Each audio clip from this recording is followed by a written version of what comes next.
গরম লাগছে। হাই, আমি সৌমনা। খানিকটা চেনা চেনা লাগছে না? আমি কিন্তু কয়েকদিন আগেই ওর অন্নপ্রাশনের ভিডিও তোমাদের সাথে শেয়ার করেছিলাম। এটা ছিল 2.5 দিনের মাথায় ওর দিদার বাড়িতে মুখে ভাতের পর্ব। প্রথম দিকে বেচারা ভীষণ শান্ত ছিল, তবে ছোট্ট মানুষ তো, এত গরমে ও অস্থির হয়ে পড়ছিল। সেদিন খাবারের মেনুগুলো খুব সুন্দর ছিল, তাই ভাবলাম তোমাদের সাথেও শেয়ার করি। প্রথমে ছিল মুগের ডাল, ঝিরিঝিরি আলু ভাজা, তারপরে ছিল আলু দিয়ে পটল দিয়ে চিংড়ি, তারপর কাতলা মাছ। প্রত্যেকটা খাবার ভীষণ ভালো হয়েছিল। লাস্ট পাতে আইসক্রিম থাকায় আরও বেশি আনন্দ পেয়েছিলাম।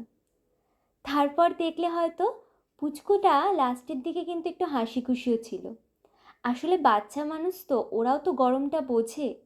আর গরমের তাপমাত্রাটা যেভাবে বাড়ছে, আমরা বড়রাই নিতে পারছি না, আর ছোটদের কী দোষ বলো। দিনটা কিন্তু বেশ সুন্দরই কাটিয়েছিলাম।